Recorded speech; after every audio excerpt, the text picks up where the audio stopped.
Hello friends, welcome to my YouTube channel. आज की video में हम पढ़ेंगे स्पाइनल प्लेक्सस के बारे में। स्पाइनल प्लेक्सस क्या होता है, ठीक है। प्लेक्सस का मीन्स आपका यहीं पे आपको बता देती हूँ। यहाँ पे क्या होता है, प्लेक्सस का मीन्स क्या होता है आपका बंच ऑफ नर्व। जैसे हमारी क्या होती हैं, स्पाइनल नर्व्स होती हैं, तो उन्हीं नर्व्स कुछ नर्व्स मिलके जब एक बंच बनाती है, गुच्छा बनाती है, तो उसको हम क्या बोल देते हैं, प्लेक्सस बोल देते हैं। उन्हीं को आज हम इस वीडियो में पढ़ेंगे। Spinal plexus are network of nerves that's created on either side of the spine, where the spinal nerves merge to form larger nerves that serve different part of the body।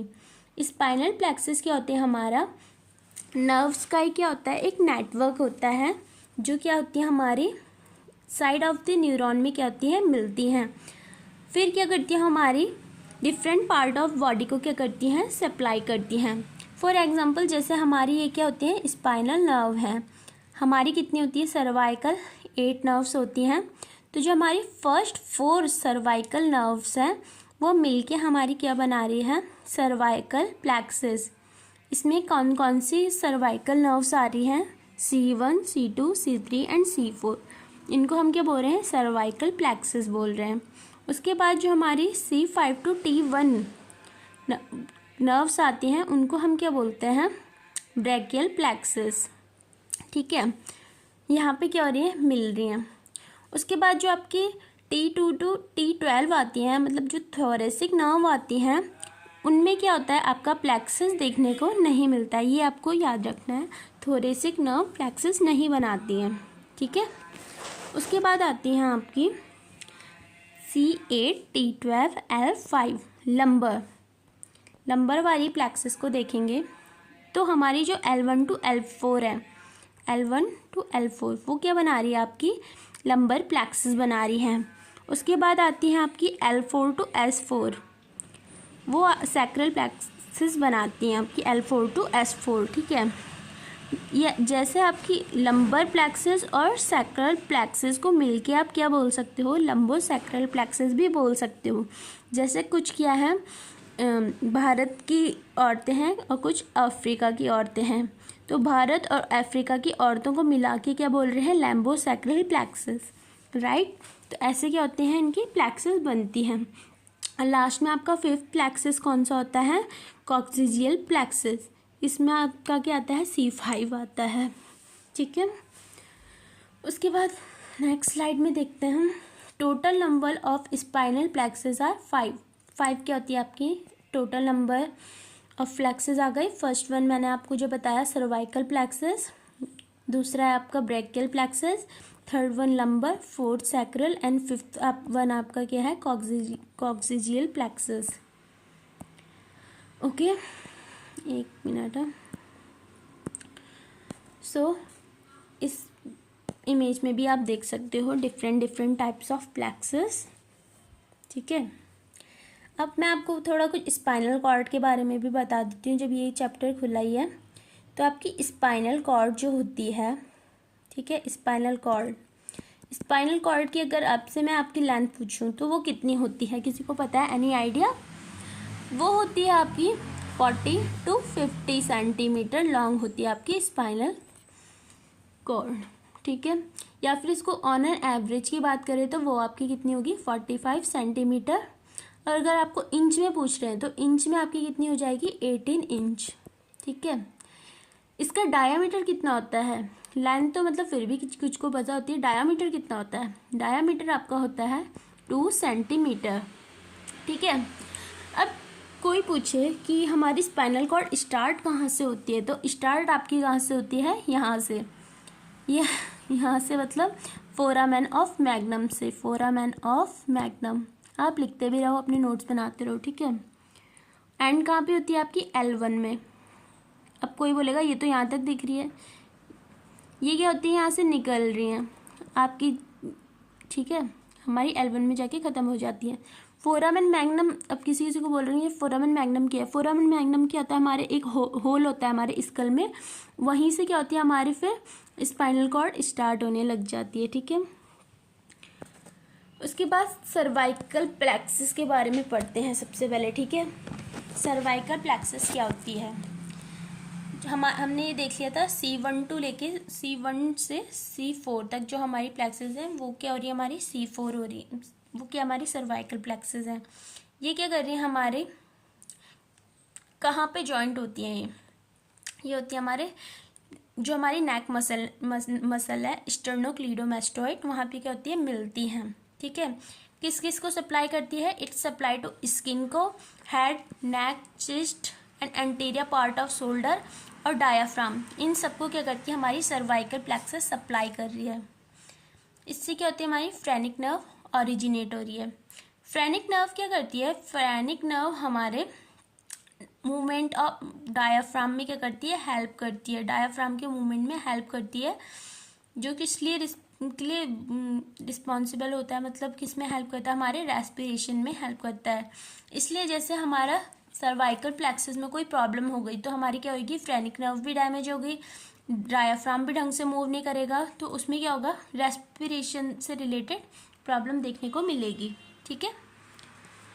और इसमें आपको क्या बताऊंगी मैं, एक आता है आपका यहाँ पे जैसे मैंने लिखा है हॉर्नर सिंड्रोम, ठीक है।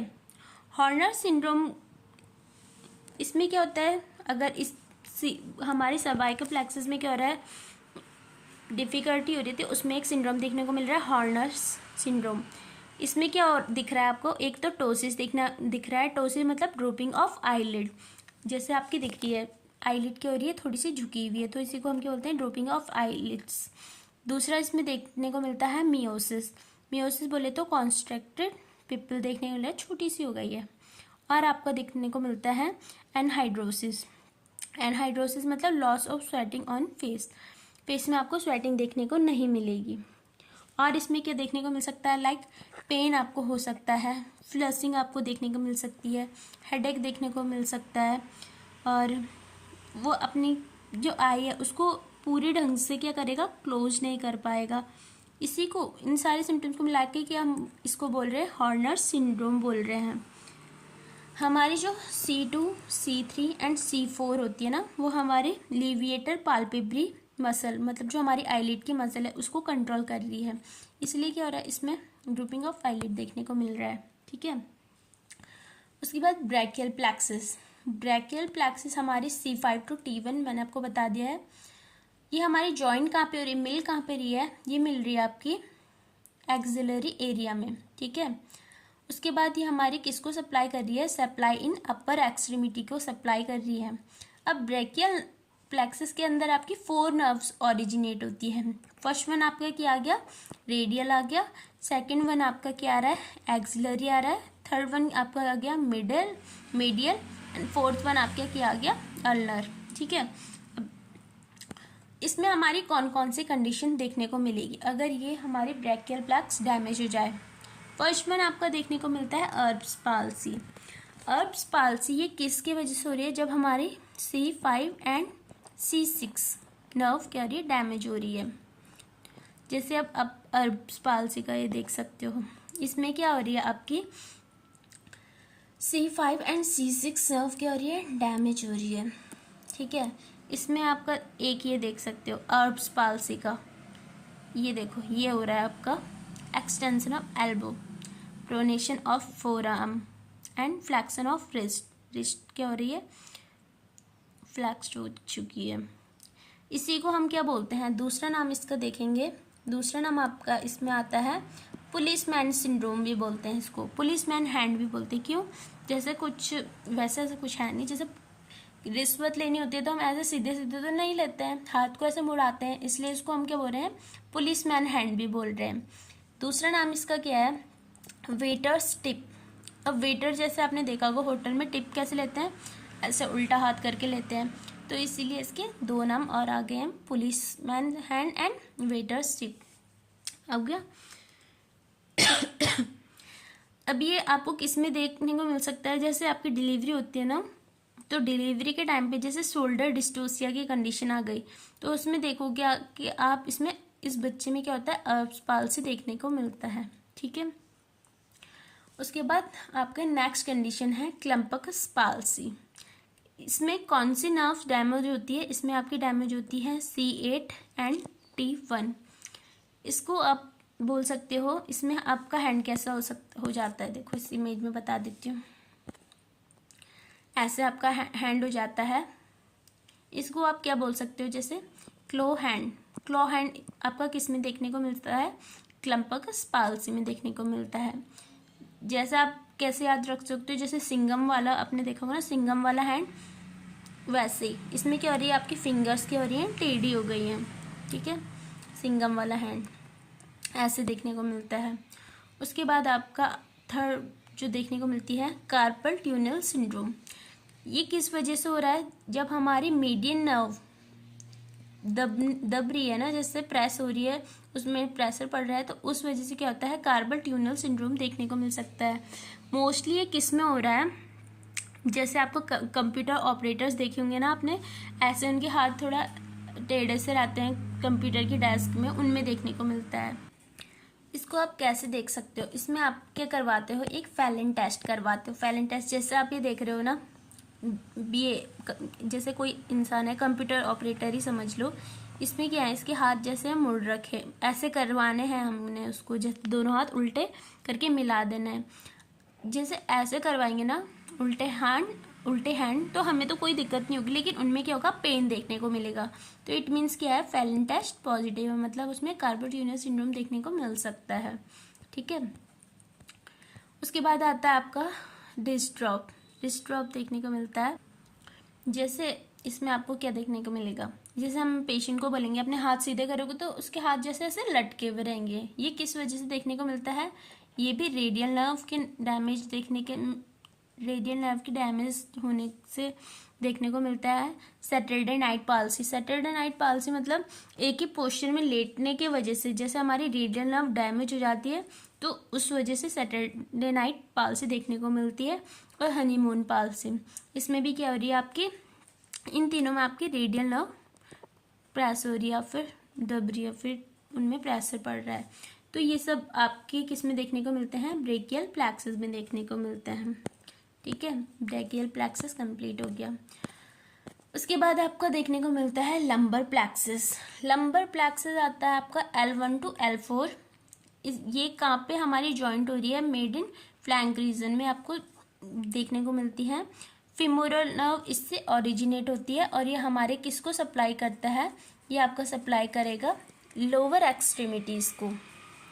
ठीक है, लंबर प्लेक्सस में आपका फ्लैंक रीजन में हो गया। ये सब कुछ आपको इसमें ध्यान रखना है। ठीक है, उसके बाद आपका एक चीज जो हमारी फिमोरल नर्व होती है, वो क्या आती है, हमारी जो लंबर प्लेक्सस है उसकी, जैसे इसमें बहुत सारी नर्व आती है, लेकिन इसमें जो हमारी फिमोरल नर्व है वो लार्जेस्ट नर्व होगी, फिमोरल नर्व।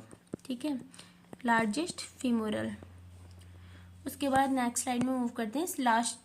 सेकेंड लास्ट है आपका सैक्रल प्लेक्सस में आ गया आपका L5 to S4।